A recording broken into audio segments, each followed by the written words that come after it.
Bueno, buenas tardes, ¿cómo estamos? En este momento nos vamos a esperar un poquito. Mi nombre es Félix Carrillo, yo soy la persona que va a presentar en este momento la cuarta conferencia introductoria enmarcada en el Diplomado de Manejo de Control de Emergencia. En este caso va a ser trabajada por el profesor Dovilea, reconocida autoridad en el área de los productos clasificados tipo 7 radioactivos, que era lo que hablábamos en la sesión anterior.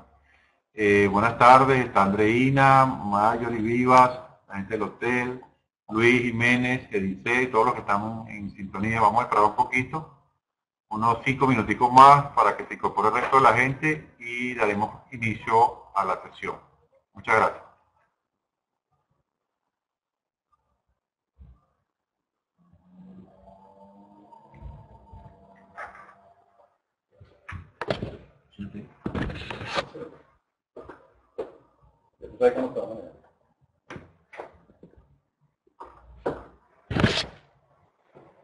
Buenas tardes, queridos amigos. Mi nombre es David Lea. Durante muchos años fui experto del Organismo Internacional de Energía Atómica en el área de manejo de emergencias radiológicas. Y en esta oportunidad estamos colaborando con el diplomado acerca del manejo de emergencias relacionadas con los materiales peligrosos. Ustedes dirán cuándo podemos comenzar, o esperamos un momento, ustedes quieran.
Bueno, buenas tardes.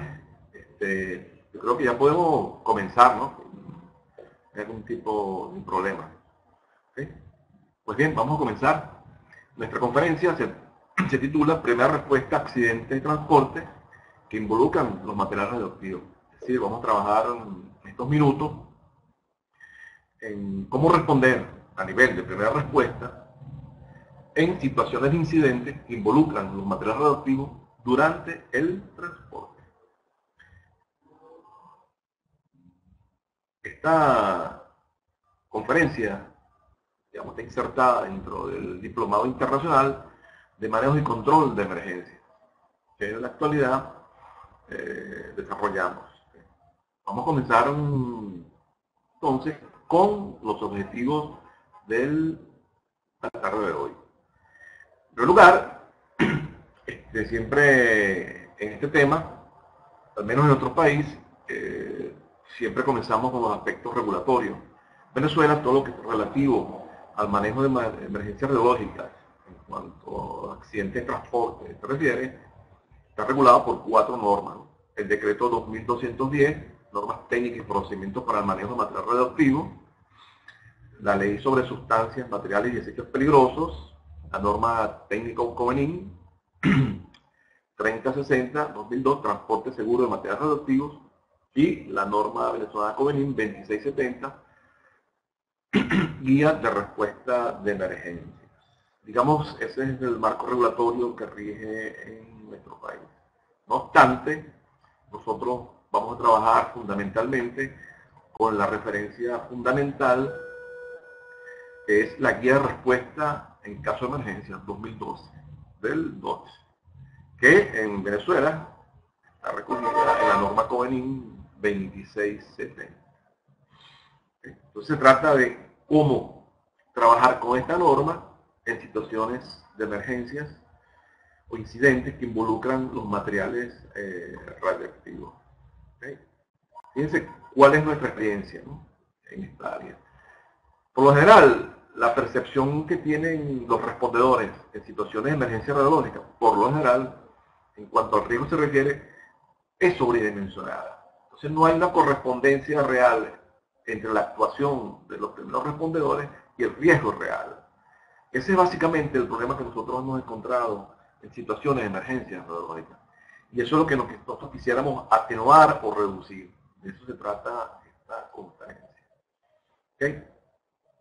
Básicamente, los objetivos de esta conferencia son establecer las pautas para la primera respuesta a partir de la guía de respuesta a emergencia en situaciones de emergencia radiológica que involucran los materiales radioactivos durante el transporte. Es menester recordar qué son los materiales radioactivos. Los materiales radioactivos están ubicados en la clase 7 de riesgo, de acuerdo a las Naciones Unidas. Fíjense, un material radioactivo es aquel que emite de manera espontánea, esta es la clave, un tipo de radiación que denominamos radiaciones ionizantes. Si ustedes le preguntan qué es un material radioactivo, basta decir material que emite espontáneamente radiaciones ionizantes.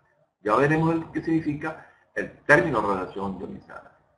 Las radiaciones ionizantes son consecuencias del decaimiento radioactivo. Y lamentablemente en este momento no se aprecia la dinámica de este slide. Estos son slides animadas, ¿no?, donde se ve cómo se produce el decaimiento radioactivo. Esperamos superar esto en una próxima oportunidad. Pues bien, retomamos el tema. El decaimiento radioactivo, hay 4 tipos de decaimiento radioactivo. El primer decaimiento radioactivo es lo que denominamos beta negativo, cuando hay un exceso de neutrones en el núcleo y este emite un electrón a altas velocidades, que se denominan velocidades relativistas, digamos una especie de proyectil a altas velocidades. El segundo decaimiento radioactivo es el decaimiento beta positivo, digamos que es nuevamente una especie de proyectil a altas velocidades, muy próximas a la luz, velocidades, pero es un electrón en esta oportunidad una carga positiva. ¿Verdad? El otro decaimiento es el decaimiento alfa. Digamos, el núcleo emite 2 neutrones y 2 protones. Una partícula muy pesada, que denominamos partícula alfa. De allí proviene el nombre de decaimiento alfa. Y un cuarto tipo de radiación que no proviene, que es consecuencia del decaimiento radioactivo, no es un decaimiento radioactivo en sí, sino es la consecuencia, es un evento post al decaimiento radioactivo. Es la emisión de radiación gamma. ¿Sí? Al fin de este curso tenemos básicamente 4 tipos de radiación ionizante. Partícula beta negativa, partícula beta positiva, partícula alfa y radiación electromagnética, denominada radiación gamma, con un alto poder de penetración. Fíjense, en esta diapositiva podemos apreciar el poder de penetración de los diferentes tipos de radiaciones ionizantes. La partícula alfa es detenida o atenuada totalmente por una simple hoja de papel. La radiación beta es capaz de atravesar el papel, pero puede ser detenida con una hoja de aluminio, plástico o hierro. La radiación gamma, la más penetrante de todas ellas, digamos desde el punto de vista de peligro, de exposición a la radiación externa, es la más penetrante. Fíjense si usted aprecia en la slide, en la diapositiva, que es capaz de atravesar el plomo y se requiere espesores importantes de concreto para alcanzar su atenuación definitiva. Estas son las radiaciones ionizantes y este es un esquema del poder de penetración de las radiaciones ionizantes. De las cuatro, desde el punto de vista de radiación externa, del impacto que puede producir una fuente radioactiva que emite radiaciones ionizantes desde el exterior, por supuesto la más peligrosa es la radiación gamma. No así desde el punto de vista de radiación interna, cuando uno incorpora material radioactivo. Aquí se invierte el peligro. En este sentido, la radiación alfa es mucho más peligroso desde el punto de vista de radiación interna, es decir, cuando hay una contaminación radiactiva. Lamentablemente, aquí esta es una diapositiva animada y no se puede apreciar adecuadamente el poder de penetración de estos tres tipos de radiaciones. Lo dejaremos para otra oportunidad. Acá tampoco se logra apreciar lo que es la radiación ionizante. Aquí, en esta diapositiva, está el concepto de radiación ionizante. Recordemos que las cuatro radiaciones antes mencionadas son radiaciones ionizantes. Pero ¿qué es una radiación ionizante? Una radiación ionizante es aquella que tiene el poder de arrancar electrones de las órbitas del átomo. Es decir, arranca electrones de cualquier órbita del átomo, provocando su ionización. ¿Cuál es la consecuencia? La producción de pares iónicos. Y este electrón que está aquí, lo vamos a llamar el killer electron. Este es el electrón asesino. Este realmente es el que daña. Digamos que consecuencia del fenómeno de radiación, del fenómeno de ionización, van a aparecer dos iones, lo que llaman un par iónico. Una especie cargada positivamente, que es el átomo, y el electrón eyectado como consecuencia de la ionización. Pues bien, quien entrega al tejido biológico toda la energía de la radiación ionizante es justamente este electrón. Y este es lo que se denomina la ionización. ¿Por qué son peligrosas las radiaciones ionizantes? Porque generalmente las moléculas se constituyen por la asociación de varios átomos. ¿Cuándo? Cuando comparten electrones de la última capa, para satisfacer ciertos requerimientos de estabilidad química. Digamos que lo que mantiene unido un átomo con otro son los electrones de la última capa de los átomos. Si yo arranco un electrón involucrado en los enlaces, rompo la molécula. Si esta molécula está asociada a un sistema biológico, también tiene las consecuencias, como puede ser la muerte celular o la modificación celular. En otra oportunidad podemos hablar de los efectos biológicos de las radiaciones ionizantes. Espero al menos haya quedado claro el concepto del fenómeno de la ionización. ¿Okay? Entonces, bien, vamos ahora a nuestro problema.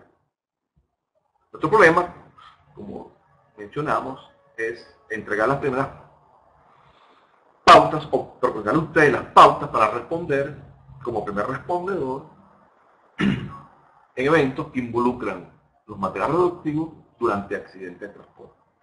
Por supuesto, ¿qué hacer al llegar a la escena? Depende de quiénes somos nosotros y cuál es nuestro rol en el evento. Vale la pena recordar los 5 niveles de respuesta a incidentes con materiales peligrosos. Son clásicos. Toda persona que recibe un curso de materiales peligrosos, una de sus primeras clases, son los niveles de respuesta ante eventos que involucran los materiales peligrosos. Son 5: nivel de advertencia, nivel de operaciones, nivel técnico, nivel especialista, sistema de comando e incidente. Esta charla está básicamente dirigida a nivel de advertencia y nivel de operaciones, cuando el respondedor no dispone de equipos de monitoreo, es decir, no tiene a su disposición, como en la mayoría de los casos de los bomberos, un equipo para evaluar los niveles de radiación existentes asociados al evento. Lo único que tiene son sus sentidos. En ese sentido es que estamos orientando esta conferencia. ¿Cómo responder ante eventos que involucran material radioactivo durante el transporte a nivel de advertencia y nivel de operaciones? ¿Cuál es nuestra herramienta? Nuestros sentidos y la guía de respuesta de emergencia. Solo que para el caso de los materiales peligrosos hay cierta complejidad, en mi opinión, una complejidad mayor al resto de las guías que tienen que ver con los diferentes materiales peligrosos. Vamos a comenzar. Entonces, fíjense. Lo primero que nosotros vamos a trabajar es con la guía de respuesta a emergencia. Nivel de advertencia, nivel de operaciones. Bajo qué condiciones no disponemos de equipo de monitoreo. ¿Qué tenemos? Nuestros sentidos. En ese sentido, vamos a trabajar la emergencia. ¿La podemos trabajar? Por supuesto que sí. Eso es lo que vamos a aprender en la tarde de hoy. ¿De acuerdo? ¿Cómo trabajar con nuestros sentidos? Es relativamente complejo. No es tan sencillo desde una vez se lo digo. Lo primero, el primer paso en situaciones de manejo de incidentes con materiales peligrosos. Bueno, la primera regla es protegerse a sí mismo, ¿no? Y todos lo sabemos. Coloca a favor del viento, una cota superior del evento y comienzas a activar y poner en marcha nuestros sentidos. ¿Qué es lo primero que vamos a hacer? Reconocer la clase de riesgo y el tipo de riesgo. Es lo primero que vamos a hacer. ¿Cómo conocemos la clase y el tipo de riesgo? Bueno, lo primero es tratar de ubicar en el vehículo asociado o involucrado en el accidente de transporte, fíjense, el rótulo de la clase de riesgo. ¿Cuál? Clase 7. Es lo primero que debemos ubicar. Ya ubicamos. Estamos básicamente reconociendo. Nuevamente, debemos también preguntarnos, ¿habrá otros materiales peligrosos involucrados en el evento?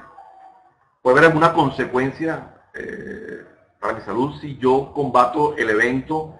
Por ejemplo, si hay una amenaza de incendio, ¿puedo hacer uso del agua? ¿O no? ¿Puedo hacerlo? Bueno, debemos entonces conocer ahora el tipo de riesgo.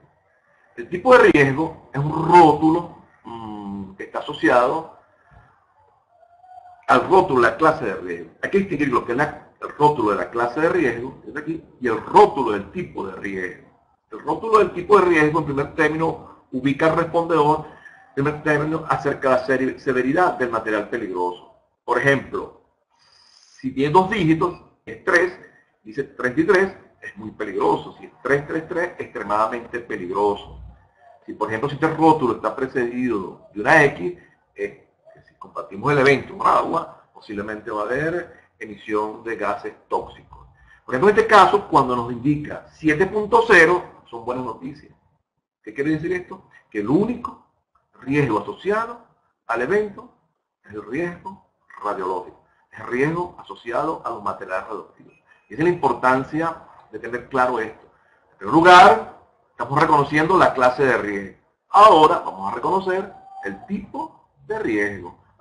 Perfecto. Ya con la simple vista nos estamos percatando que el único riesgo asociado al evento es el que tiene que ver con material radioactivo. En esta situación son buenas noticias. El segundo paso. ¿Cuál es el segundo paso? La identificación del material peligroso. Ese es el segundo paso. La identificación del material peligroso. ¿Cuál es la herramienta para identificar el material peligroso?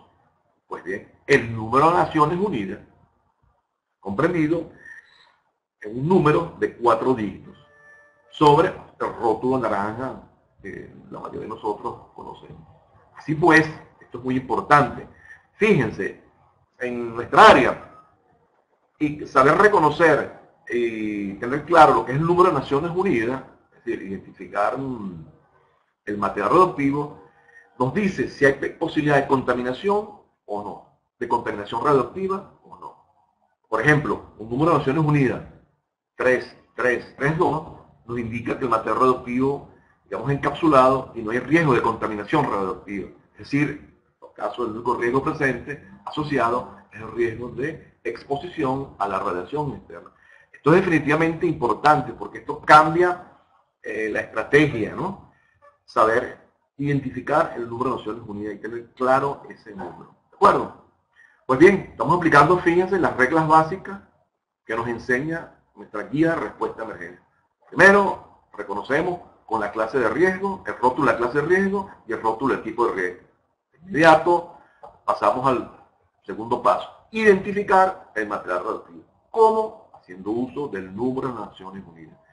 Nuestras normas, y en la gran mayoría de los países, indican que los rótulos de la clase de riesgo, el tipo de riesgo, el número de Naciones Unidas, por ejemplo, un camión, deben estar adheridos a las paredes laterales, a la parte posterior y a la parte delantera. Es decir, tenemos todas las posibilidades de reconocer e identificar el material radioactivo asociado en el evento, digamos, por cualquier lado, pues, en virtud que las normas obligan a ello, a rotular, fíjense como yo hago, rotular de esta forma. ¿De acuerdo? Continuamos. Perfecto. ¿Qué nos dice la GRE, la Guía de Respuesta a Emergencia? Ya, primero, nos protegemos a sí mismos. Reconocemos e identificamos. Hay un momento crítico, ¿no? O aseguramos el área, o tomamos las primeras acciones de aseguramiento del área, seguridad pública, o notificamos. ¿Bien? Previo, debemos hacer una evaluación del evento. ¿Qué significa una evaluación? Bueno, hay víctimas. ¿Cuál es la amenaza más importante? Podemos estabilizar a los afectados en la escena, o sea, podemos administrar los primeros auxilios, podemos combatir la amenaza del incendio, control de fuego, podemos retirar el material radioactivo de la escena. Fíjense que nuestro rol a nivel de primera respuesta, a nivel de advertencia y a nivel de operaciones es estabilizar el incidente. Nuestro rol es, básicamente, estabilizamos el evento. Una vez estabilizado, en la fase de control, ingresen al área impactada. ¿Quién? El grupo, el equipo, el team de HAZMAT, el equipo que va a trabajar, digamos, en la fase de control. Se trata ya de recuperar el material radioactivo. En este nivel se ubican los respondedores que trabajan, nivel técnico y nivel especialista. Nosotros, modestamente, estamos en este instante en nivel de advertencia y nivel de operación. Entonces, nuestro rol fundamental en la primera respuesta es estabilizar el evento para que el segundo equipo de respuesta en fase de control ingrese al área de forma segura. Ese es nuestro rol. Eso es lo que nosotros vamos a trabajar y estamos trabajando en esta conferencia. Fíjense, ¿cuál es la amenaza real? Aquí es donde está el problema. Aquí es donde entra la gran dificultad de los respondedores ante situaciones que involucran los materiales radioactivos. Al ver el símbolo, el rótulo de la clase de riesgo 7, siempre crea un inmenso temor, ¿no?, en los respondedores. Por lo general, su percepción del peligro es mayor que el riesgo real.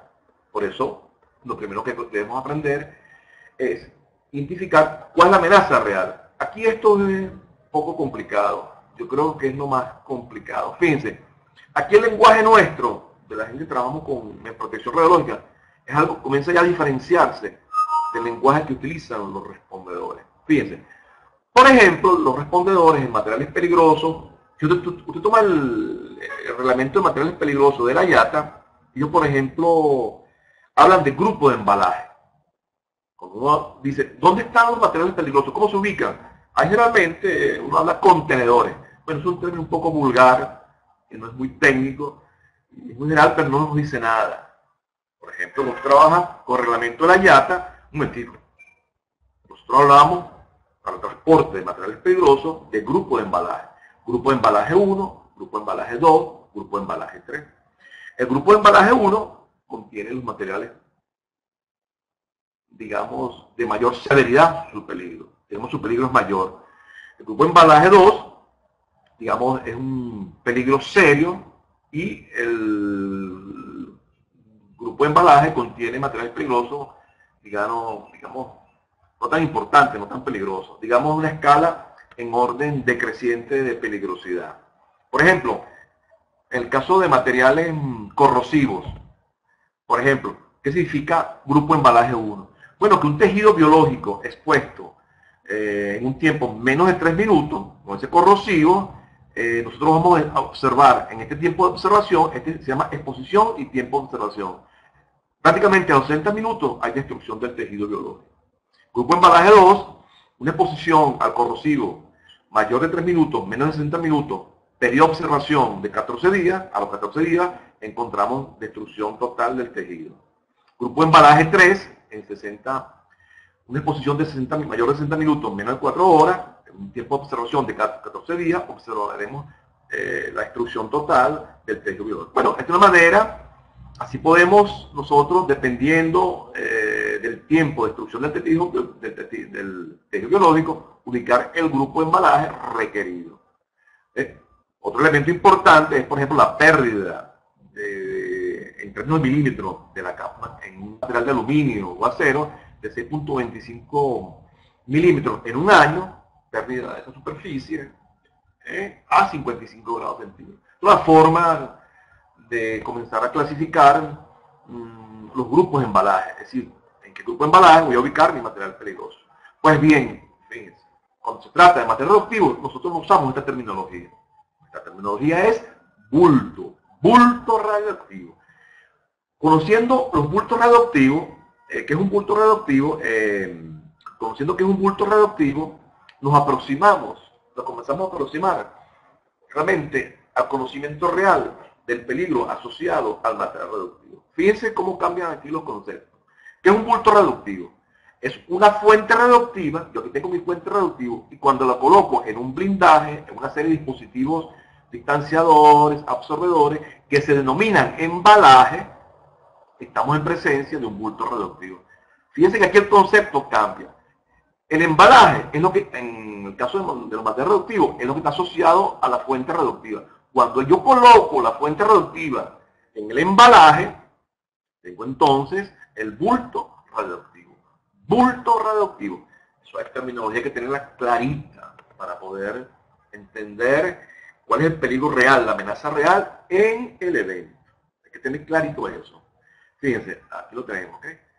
Fíjense, para materiales peligrosos, hablamos de embalaje 1, embalaje 2, grupos, en realidad se llaman grupo embalaje 1, grupo embalaje 2, grupo embalaje 3, ya lo vimos. Nosotros no trabajamos con esa terminología, trabajamos con bulto radioactivo.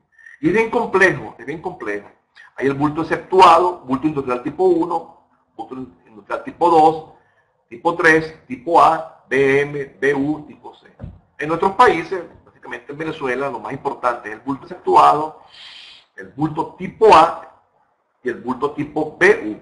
De todas maneras, le voy a dar una información muy general para que tengan una idea de los bultos, ¿no? Fíjense, aquí tenemos, por ejemplo, este de aquí, este es un bulto exceptuado. Un bulto exceptuado es aquel que tiene pequeñas cantidades de material radioactivo. Por ejemplo, los compañeros bomberos están próximos a lo que tiene que ver con los detectores iónicos de humo.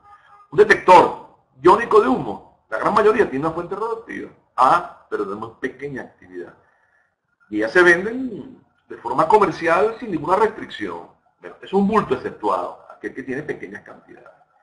Un bulto industrial son bultos convencionales, con los cuales se pueden transportar el resto de las mercancías peligrosas, que contienen grandes volúmenes o grandes masas de material radioactivo, pero en concentraciones muy bajas. Digamos, son cosas grandes con pequeñas cantidades de material radioactivo. Son los bultos tipos industriales, por lo general. Tenemos un bulto tipo industrial tipo B1, tenemos otro tipo de bulto industrial, por ejemplo, contiene desechos radioactivos contaminados.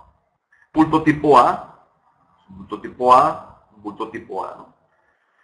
La mayoría de los materiales radioactivos en el mundo se transportan bajo la forma de bultos tipo A. En el caso de material radioactivo, la cosa tiene cierta complicación, porque cada tipo de material radioactivo tiene asociado un dispositivo tecnológico que es adecuado para la práctica en la cual se va a ejecutar el ensayo con el mismo. Por ejemplo, este es un bulto tipo A. Aquí solamente hay un tipo de material radioactivo que es exclusivo, por ejemplo, en este caso, para determinar la densidad y humedad de los suelos. Una simple caja amarilla y en el interior está un aparato que tiene material radioactivo. Es un bulto tipo A. Entonces se usa mucho en la industria, en la ingeniería civil, para determinar, por ejemplo, la densidad de un compactado o la densidad de un asfalto. ¿De acuerdo? Es un bulto tipo A que tenemos acá, muy utilizado en la industria petrolera. Fíjense, con esta fuente reductiva, es realmente se comienza a conocer en el pozo petrolero dónde se encuentra la arena productora. Cosa muy interesante. Bueno, es transportada en un bulto tipo A. Este es un bulto tipo A. ¿De acuerdo? Otro bulto tipo A, utilizado también en la industria petrolera para registro de pagos. Bulto tipo A. ¿Okay? Dice que todos varían uno con respecto a otro, ¿no? Un término que tienen que manejar es lo que se denomina sobreenvase. Es una especie de dispositivo donde uno puede colocar varios bultos tipo radioactivos. Es un bulto radioactivo que contiene una fuente radioactiva, igual que se utiliza en la industria petrolera. ¿Okay? Malas noticias les tengo. Un bulto tipo A no soporta condiciones de accidente. Es decir, un evento asociado a un accidente de transporte que contenga un bulto tipo A, no hay garantía que ese bulto soporte las condiciones de accidente. Es posible que el material radioactivo contenido en el bulto quede expuesto, derrame, si es un líquido por ejemplo, y los respondedores se puedan contaminar o estar expuestos. ¿Cuál es la clave aquí? Bueno, que es un bulto tipo A, y esta es la clave. Esta slide es demasiado importante. Muy pocos respondedores, y a veces mis compañeros y amigos bomberos tienen dificultades para entender esto. Fíjense, un material radioactivo contenido en un bulto tipo A, en caso de un accidente severo, no hay garantía de su contención. Un incendio, seguramente hasta puede derretirse, digamos, el blindaje, y el material radioactivo que a todos pues. El plomo, su punto de fusión está alrededor de los 300 grados. Hay material radioactivo cuyo blindaje es parafina, aunque esté lo que menos. Sí, el de la vela. Entonces, ¿cuál es la regla aquí? Limitar, entonces, es decir, los bultos tipo A, la cantidad de material radioactivo está limitada. Aquí lamentablemente hay que manejar algunos aspectos técnicos. Por ejemplo, el término actividad. Actividad es el strength, la potencia de la fuente radioactiva, que se expresa en una unidad que se llama terabecquerel. Un becquerel es una desintegración por segundo, es un decaimiento radioactivo por segundo. Entonces, en los bultos tipo A, la seguridad no radica en el bulto como tal, sino radica en la fuente. En primer término, en la actividad de la fuente. Y en segundo término, en el tipo de fuente. Por ejemplo, si es americio 41, un material radioactivo muy tóxico, y si ese material radioactivo está dentro de una fuente encapsulada, una fuente sellada, donde el material radioactivo está confinado, es muy improbable que el material radioactivo salga de esa cápsula. ¿Sí? Son 10 terabecquerel. Pero, si no es una fuente radioactiva sellada, si es una fuente radioactiva abierta, no tiene ningún sistema de contención de material radioactivo, su actividad se reduce, en este caso, de un factor 10 a la 4, 10.000 veces. ¿Okay? ¿Por qué? Porque aquí el peligro de contaminación es prácticamente despreciable. Mientras que acá, el peligro de contaminación es muy alto. Y entre la contaminación, el peligro de contaminación y el de radiación externa, este es mucho, digamos, más peligroso. Entonces un bulto tipo A no soporta condiciones de accidente. Pero puedo morir. ¿Qué me puede ocurrir si estoy en un evento donde el bulto tipo A se destruyó y el material radioactivo quedó disperso? Bueno, justamente, pueden ocurrir estas cosas. Es decir, usted está respondiendo a un evento que involucra materiales peligrosos, en este caso material radioactivo, o el evento, el accidente. Entonces es posible que usted reciba, indudablemente, radiación externa, gamma, o esté expuesto a radiación beta, o inhale material radioactivo, o se contamine la piel, o esté inmerso en una nube radioactiva. Pero esos escenarios son probables de un accidente que involucra un bulto tipo A. ¿Por qué? Porque el bulto tipo A no soporta condiciones de accidente. ¿Dónde está la clave? que yo limito la actividad del bulto. Y se ha estudiado que limitando la actividad del bulto y asumiendo el peor escenario y el más probable, es decir, que el respondedor va a estar un tiempo máximo de media hora expuesto a 1 metro de material radioactivo. En esas condiciones, en cualquiera de estos escenarios, usted va a recibir dosis igual al límite de dosis establecido en nuestra normativa nacional, que es la misma internacional. Es decir, 50 milisieverts de cuerpo entero, en términos de dosis efectiva. Dosis efectiva es la unidad de riesgo radiológico para evaluar la probabilidad de cáncer a consecuencia de una exposición a radiación ionizante. Va a recibir en cristalino 150 milisieverts, puede recibir, o 500 milisieverts en piel.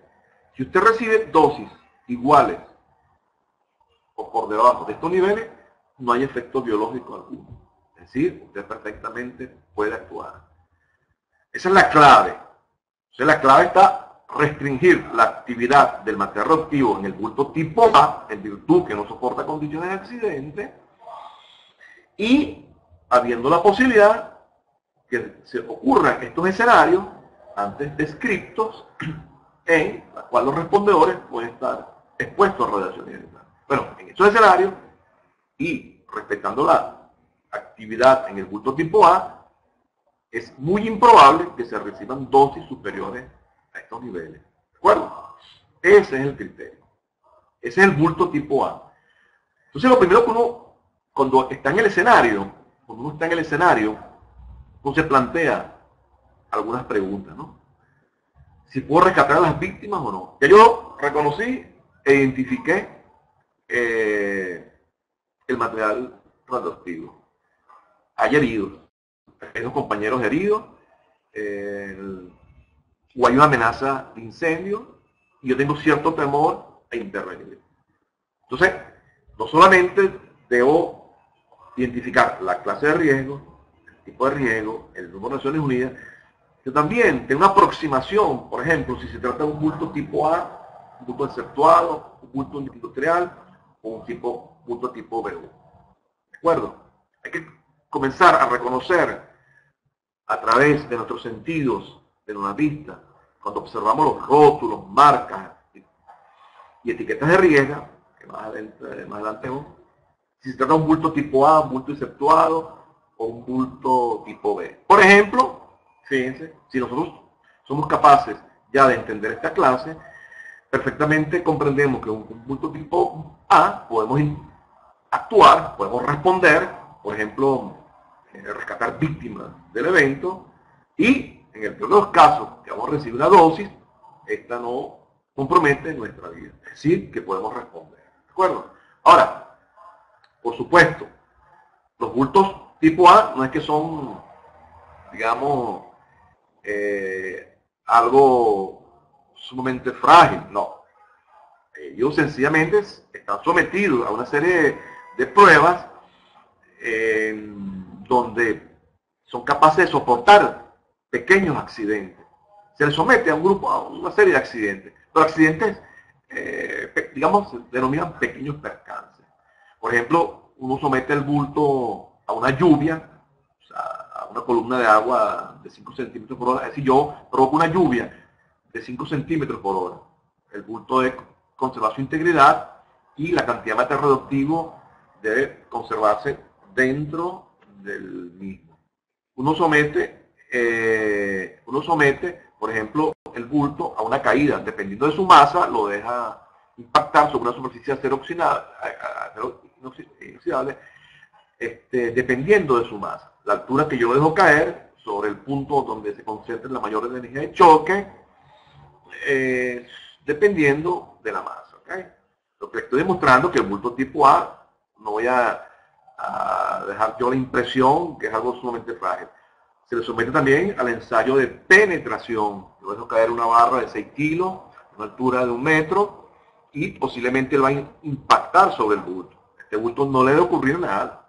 Los niveles de radiación en el exterior no deben variar. O sea, el material radioactivo no debe salirse de su embalaje. Bueno, aquí estamos viendo un ensayo de penetración, ¿de acuerdo? Aquí vamos a ver el ensayo de apilamiento, ¿no? El ensayo de apilamiento, donde el bulto se somete durante 24 horas a 5 veces su masa, ¿no? Tal y como se aprecia en la gráfica. Lo que les quiero demostrar es que el bulto tipo A, sí, de repente, aunque no soportan severos accidentes, sí pequeños percances, ¿no? Y deben tener una aprobación, claro. Bueno, veamos ahora el bulto tipo B. Yo no sé si son buenas noticias o malas noticias. El bulto tipo B, usted le puede meter todo lo que usted quiera, millones y millones de terabecker. Pero este bulto sí soporta accidentes. Este es el bulto realmente diseñado para soportar accidentes. Fíjense la filosofía desde el punto de vista de la protección. En el bulto tipo A, la seguridad se basa en restringir la actividad de la fuente radioactiva, su strength, su potencia, y en la tecnología, de la forma como yo construyo la fuente radioactiva. ¿Okay? Esa es la clave. Pero no radica en el bulto. Aquí es lo contrario. Aquí sí la seguridad radica en el diseño del bulto. Aquí sí. Claro, aquí se transportan cantidades muy peligrosas. Por ejemplo, una ruptura de un bulto tipo B, el material radioactivo se sale, sencillamente da un poco muerto. En masa van a morir, haciendo más dramáticamente. Fíjense que los bultos tipo B, para tenerlo claro, son sometidos a los ensayos antes descritos para los bultos tipo A. Pero además de ello, ahora sí van a ser sometidos a ensayos de accidentes, van a simular ensayos severos. Por ejemplo, vamos a probar a la caída. Caída, por ejemplo, que llaman el ensayo de caída 1. Yo dejo caer el bulto de una altura de 9 metros sobre una superficie de acero inoxidable. Al bulto radioactivo no le debe ocurrir nada, ¿no? Absolutamente nada. Es decir, debe conservar su integridad y los niveles de radiación no deben variar en absoluto, en nada. El ensayo de caída libre 1. Un segundo ensayo, son varios, los de caída. Por ejemplo, yo dejo caer el bulto sobre un objeto largo, un cilindro de acero que tiene 20 centímetros de largo y 15 centímetros de diámetro. Habrá que evaluar si hay posibilidad de formación del bulto. El bulto no se debe formar. ¿Okay? Fíjense, otro ensayo, el ensayo térmico. Ese bulto yo lo coloco utilizando combustible de petróleo, simulo un incendio. Ese incendio dura al menos media hora. Las llamas deben estar extendidas de la superficie del bulto al exterior, o sea, la llama más exterior, al menos 1 metro. Ese bulto no debe pasar absolutamente nada. ¿Okay? Absolutamente nada. Ensayo de inmersión.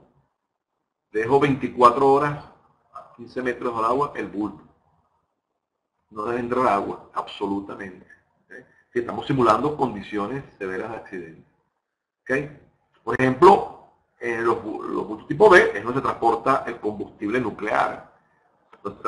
Se transportan cantidades de material radioactivo muy peligrosas. Por ejemplo, las bombas de cobalto que se utilizan en los hospitales para el tratamiento de cáncer, en los bultos tipo BU, bulto tipo B. ¿Qué significa la letra U? Esta es clave. Esa letra es demasiado clara. U significa que la autoridad reguladora del país de origen de ese bulto sometió ese bulto a todos estos ensayos. Y ella, esa autoridad, por ejemplo, en Estados Unidos, la Nuclear Regulatory Commission, o el DOT, Department of Transportation, el DOT, que todos deben manejar ese concepto, certifican estos bultos. Y ellos le hacen los ensayos. Eso significa U. Que yo como gobierno de los Estados Unidos de Norteamérica certifico que es un bulto tipo B, U, unilateral, aprobación unilateral, que aprobó y superó todos estos ensayos. ¿Okay? Esto no termina acá, ¿no? Fíjense, es posible que se haya sometido a este ensayo, ¿no? Fíjense, yo simulo que en una vía férrea quedó atascado un camión que transportaba un bulto tipo B y colisionó con un tren.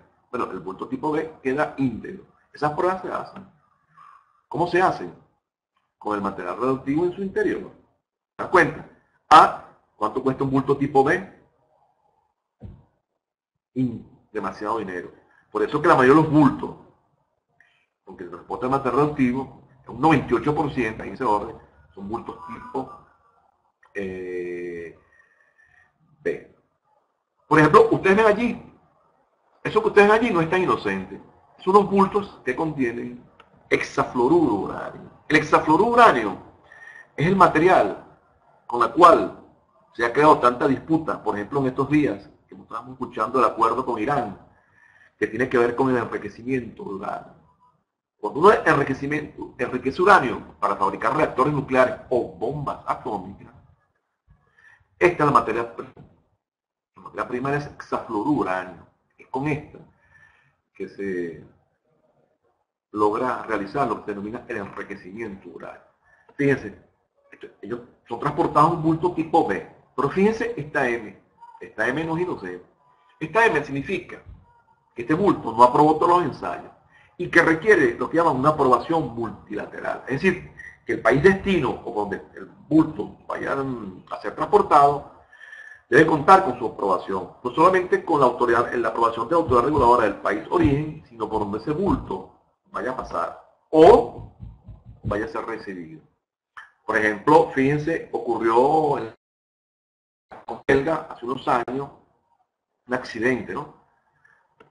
Un barco transportaba hexafluoruro uranio, cayeron todos al mar y todos los bultos radioactivos soportaron el evento, fueron recuperados de manera totalmente íntegra. Eso es un bulto tipo B. Bueno, este es un panorama. Básicamente vamos a trabajar con tres bultos: el bulto exceptuado, el bulto tipo A, el bulto tipo BU, que son los que se utilizan en nuestros países y ese es el que se usa en Venezuela. Exceptuado no tiene mayor problema. Entonces nos podemos concentrarnos en el bulto tipo A y el bulto tipo B. Básicamente BU. Venezuela no permite la entrada de bulto tipo BM multilaterales. Ahora bien, ¿dónde nosotros podemos apreciar que es un bulto tipo B, un bulto tipo A? Entonces debemos aprender la segunda técnica de la fase de reconocimiento e identificación. Lo que significa el marcado y el etiquetado de riesgo. ¿Dónde realmente se ubica, dónde podemos obtener la información que se trata de un bulto tipo A o un bulto tipo B? En lo que se denomina el marcado del bulto. ¿Qué es el marcado del bulto? El marcado del bulto es toda una leyenda que está grabada o básicamente tiene pintada una placa adherida que da cuenta de la clase de riesgo, del número de Naciones Unidas, del nombre apropiado de la expedición. Esto es muy importante. Da cuenta del remitente, del destinatario, de la masa de ese bulto. Son parámetros claves. Por ejemplo, fíjense, este es un clásico, este es no material radioactivo, traigo un ejemplo, este es un clásico marcado. Número de Naciones Unidas, y esto es lo que se denomina, el nombre apropiado de la expedición. Fíjense que el nombre apropiado de la expedición no es ácido acético o ácido sulfúrico en solución, no. Estos son para líquidos revelados, no. Él viaja con este nombre, esto se llama el nombre apropiado de la expedición. Ese es otro instrumento, de identificación. Y esto es lo que nosotros denominamos la etiqueta de riesgo. Esto es para riesgos convencionales. Vamos a trabajar ahora con nuestros marcados con materiales radioactivos. De todas maneras, yo quisiera insistir en lo que es el marcado. Fíjense, en el marcado hay un latido, hay demasiada información que nosotros los respondedores obviamos, y a veces con todo respeto por ignorancia. Fíjense, este es el marcado, por ejemplo es el marcado de un material peligroso. Todavía no tiene nada que ver con material radioactivo. Allí hay un latido. Por ejemplo, esto de aquí es la certificación de Naciones Unidas, es decir, está diciendo que este bulto, en este caso para materiales peligrosos, tiene certificación de Naciones Unidas. 4 significa que se trata de una caja. G es un cartón. Fíjese lo que es la letra I. La I nos dice para qué grupo de embalaje puede estar contenido, pero es adecuado para transportar ese material peligroso. Si es I, por ejemplo, yo puedo, ese bulto que está allí puede ser adecuado para materiales peligrosos del grupo 2 y el grupo 3. 30, la masa. C, se trata de un sólido. ¿Cuándo fue fabricado esto? En el año 99. Y le podemos hacer, usa el país de origen. ¿Y quién lo fabricó? Fíjate que aquí está la trazabilidad del material peligroso. Nosotros podemos hacerle seguimiento a un material peligroso, incluso para fines legales, para fines forenses, con esta identificación. Esto es un marcado. Esto es un marcado. Esto es un marcado. Bueno, quise traérselo porque esto es importante que ustedes como respondedores ante eventos con materiales peligrosos comiencen a descifrar todos estos signos que existen en el bulto, todo este lapilo, toda esta hermosura, esta belleza que hay, esta información que puede haber en lo que llamamos un marcado. Con material peligroso, material radioactivo, no, es distinto, pero se los quise traer, ¿no? Fíjese, ¿dónde va a aparecer si un bulto tipo A o el bulto tipo B en su marcado? Por ejemplo, los bultos radioactivos deben tener, al menos en dos caras opuestas, el tipo de bulto. Fíjense, el marcado. Este es el nombre adecuado de la expedición. Material radioactivo, bulto, esto en inglés, bulto tipo A en forma especial. ¿Sabes lo que significa forma especial? Que la fuente es sellada y encapsulada, no hay peligro de contaminación. En el peor evento, la posibilidad de contaminación radioactiva es muy improbable. Esa es la importancia que los respondedores manejaran este concepto y esta información. Por supuesto, la clase de riesgo, el número de Naciones Unidas. Esto es lo que es marcado. Entonces, nosotros nos estamos aproximando a la escena. Entonces debemos tratar de buscar, bueno, si un bulto exceptuado, un bulto tipo A, un bulto tipo B. Esto es muy importante para poder responder.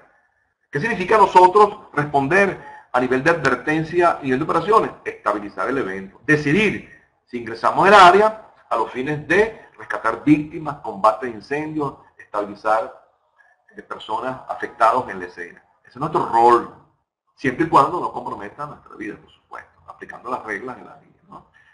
Veamos este marcado, también interesante, ¿no? Por ejemplo, si el bulto viene de los Estados Unidos, aquí estamos, si el bulto viene de los Estados Unidos, por ejemplo, fíjate qué significa esto. USA DOT 7A tipo A. ¿Sabes lo que significa esto?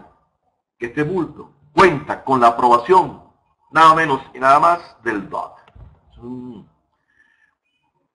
autoridad federal. En Estados Unidos no se usa el término de ministerio, ¿no? Departamento, ¿no? El departamento de transporte. Entonces nos está diciendo que los Estados Unidos de Norteamérica certifican que este es un bulto tipo A de la clase 7. ¿Bien? De forma especial. Número de Naciones Unidas 2974. Forma especial, la fuente está sellada, no hay riesgo de contaminación. Bueno, aquí tenemos un bulto tipo B, ¿no? Un bulto tipo B que nos da información sobre remitente, material radioactivo y algo muy importante, ¿no? Fíjense, bulto tipo BU y la certificación. Todo bulto tipo B tiene que tener certificado del gobierno del estado remitente, ¿no? Del estado, no sé qué es, del estado remitente, ¿no? Esto quiere decir que el gobierno de Estados Unidos, Norteamérica, certifica mediante este número certificado 9263, que se trata de un bulto tipo B con aprobación unilateral.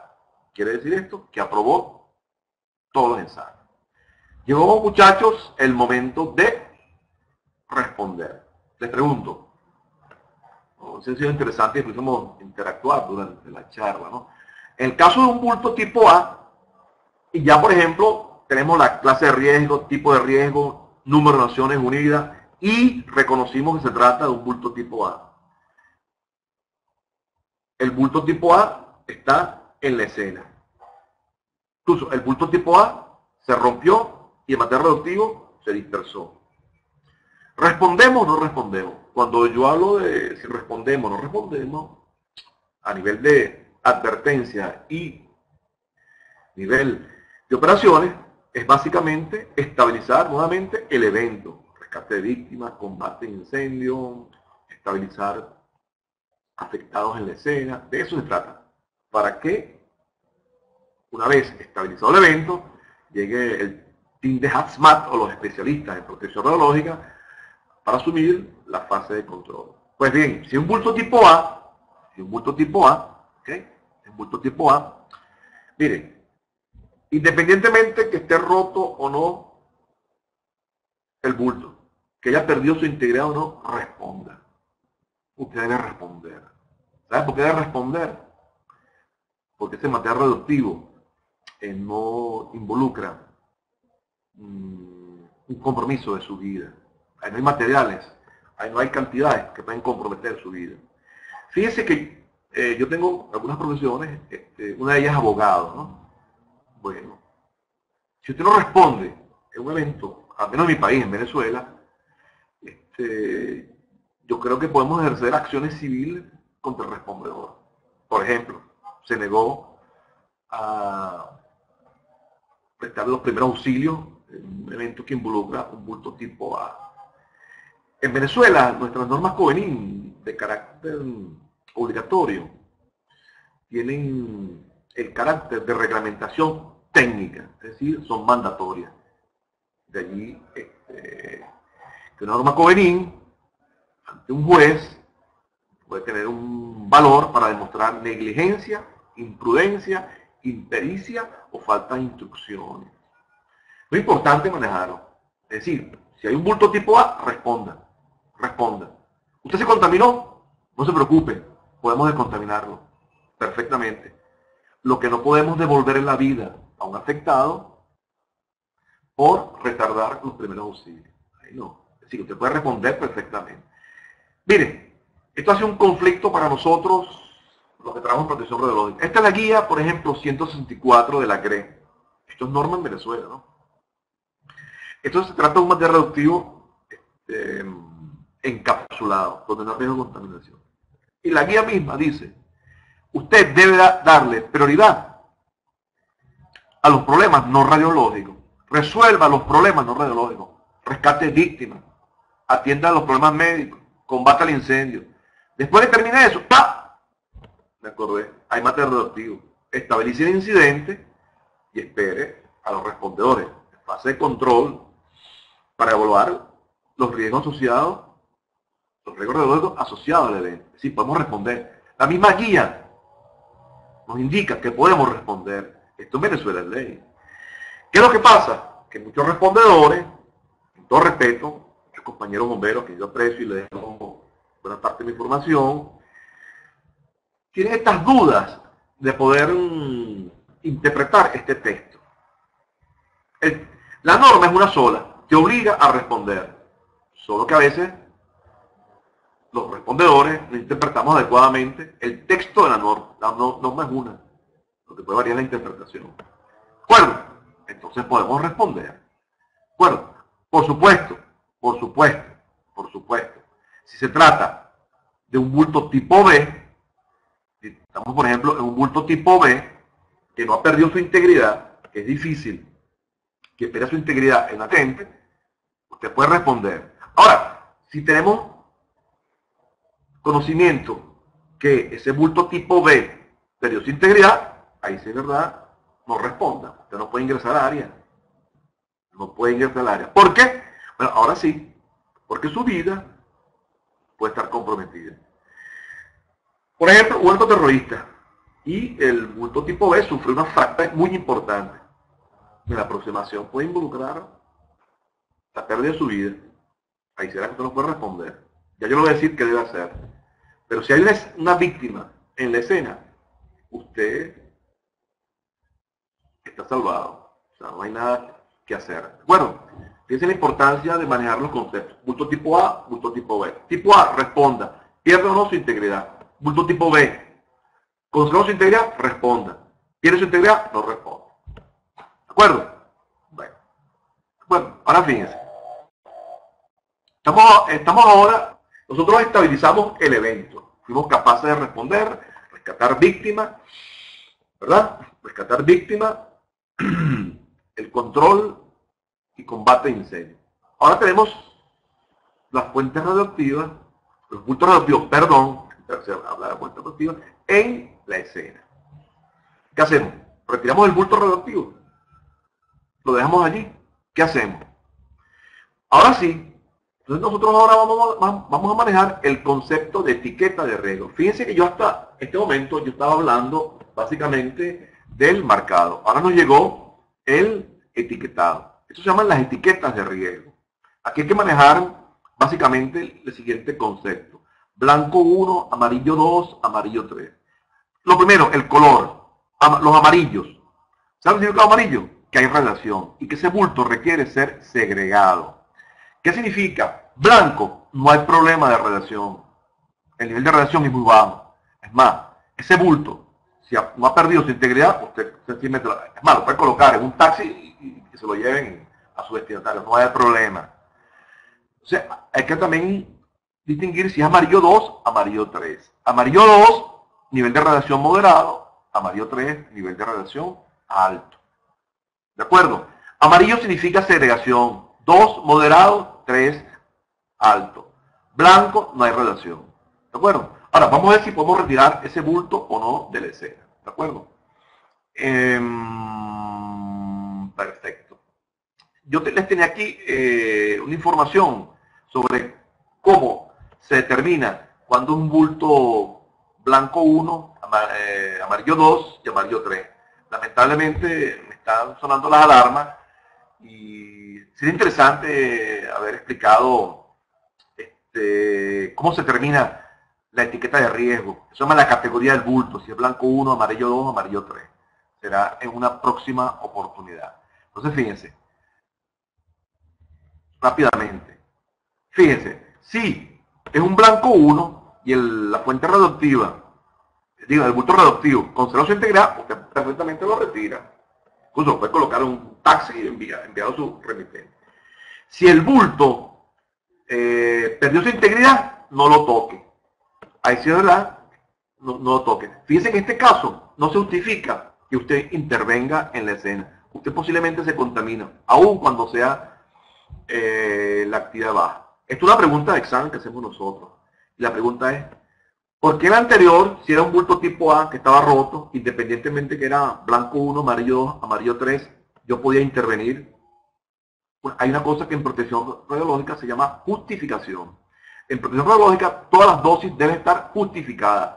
Usted recibió una dosis cuando intervino en un evento que involucraba un bulto tipo A que estaba roto para salvar una vida.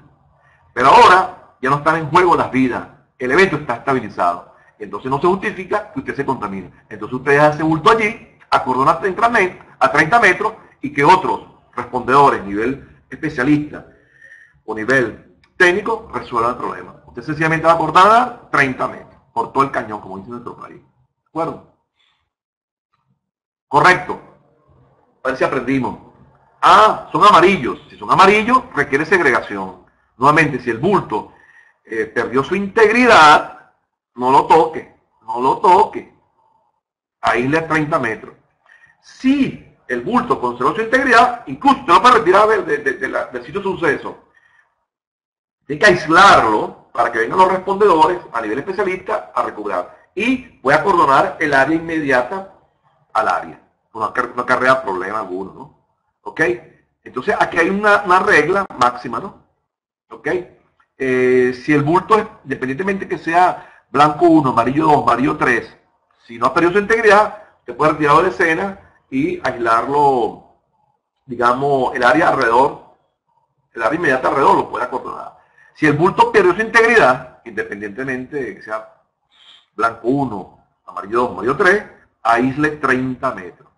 O 100 microsievert por hora. ¿Qué es esto? Bueno, una medición, es la medida a través de la cual se evalúa el nivel de radiación. Pues tiene que tener un detector de radiación ionizante que mida en estos términos. Se llama tasa de dosis equivalente ambiental. ¿Okay? Si, independientemente, la fuente radioactiva se salió del blindaje y está en un determinado lugar, aísle 30 metros. Derrame menor, 30 metros. Derrame mayor, 300 metros. Esto se llama combustible nuclear, un evento que involucra combustible nuclear, por ejemplo, el hexafluoruro de uranio, que es un bulto tipo B, M, sencillamente no se acerque. 300 metros alrededor. Aquí hay un problema, el hexafluoruro de uranio, y está lloviendo, entonces no solamente hay un riesgo radiológico, se está produciendo también ácido fluorhídrico. Entonces aquí la cosa se va a complicar. Bueno, son simples reglas, ¿no? Para responder, ¿de acuerdo? Por último, una vez que esté estabilizado el evento, ya estabilicé el evento, ¿qué me corresponde ahora? Entrar a la cabina, al conductor y retirar la documentación. ¿Qué documentación? La declaración de materiales peligrosos, la hoja de seguridad, la guía de respuesta a emergencia. Ya estamos terminando nuestra respuesta a nivel de primer respondedor, nivel de advertencia y nivel operaciones. ¿De acuerdo? Para concluir, y porque son alarmas, fíjense, para responder adecuadamente, nosotros debemos manejar el concepto de bulto radioactivo, tipo de bulto y categoría de bulto. ¿Okay? Para poder responder mediante los protocolos convencionales, porque estos protocolos convencionales hacen referencia a esto, al tipo de bulto, a la categoría de bulto. ¿De acuerdo?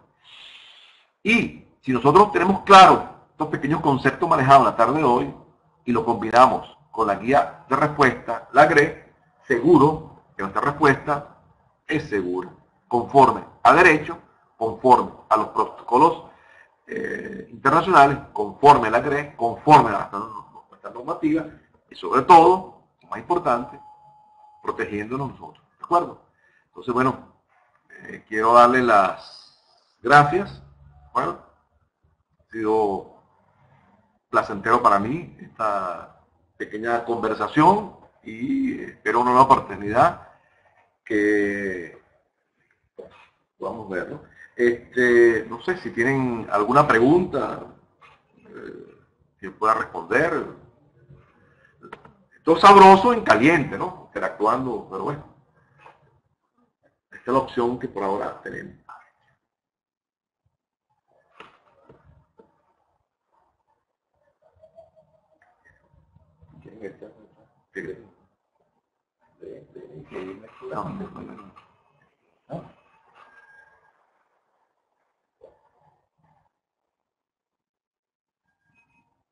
No. Listo.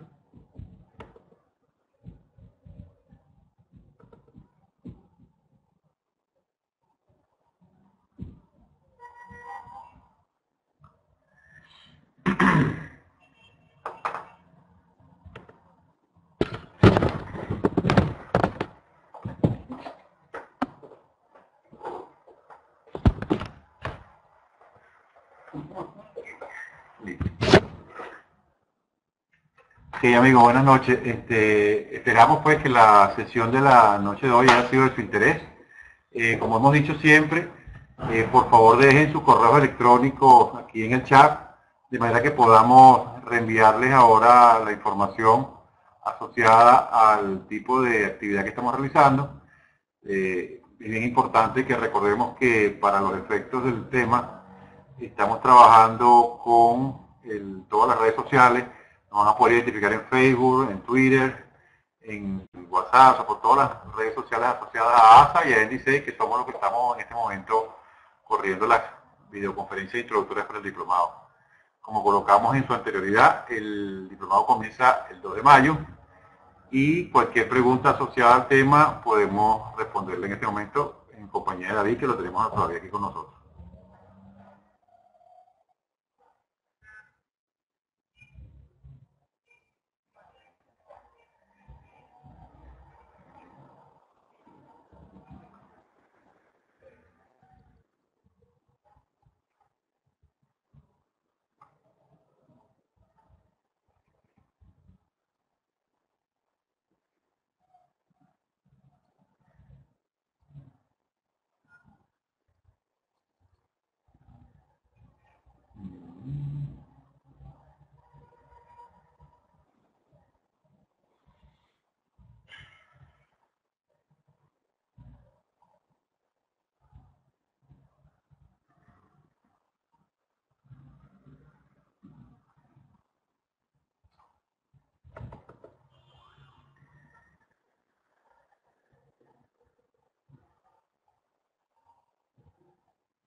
bueno.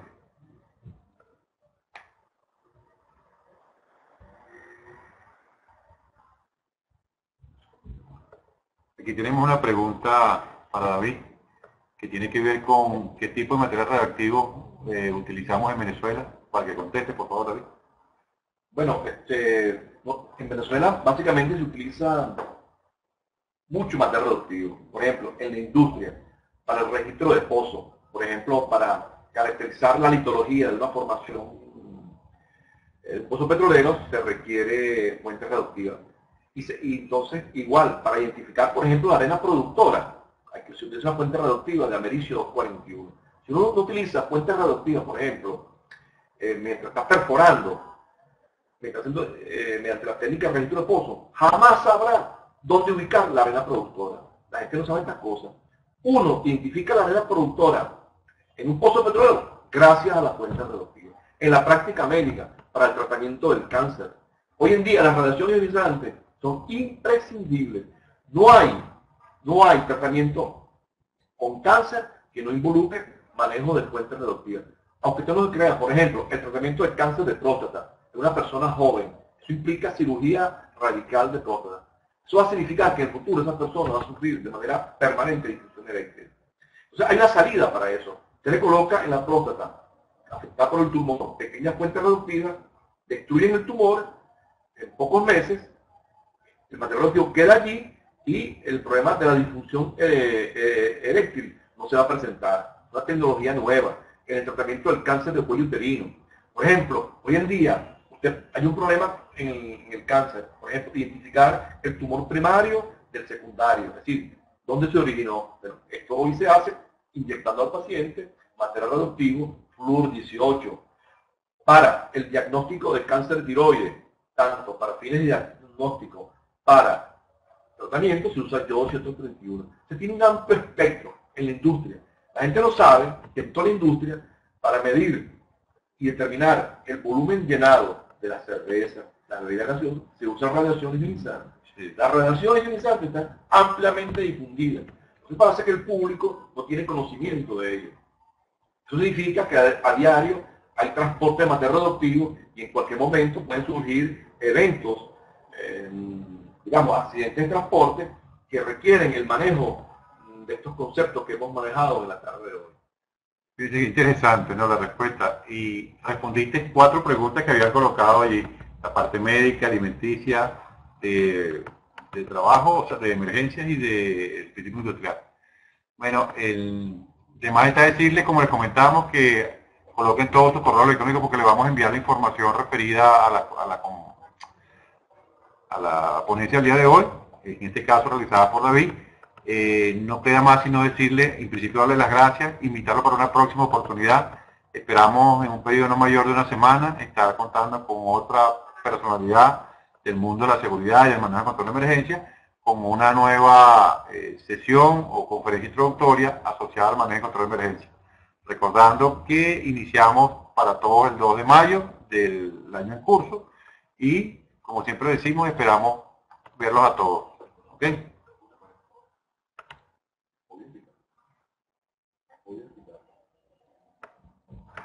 Buenas tardes y hasta luego, que pasen buena noche. Saludos.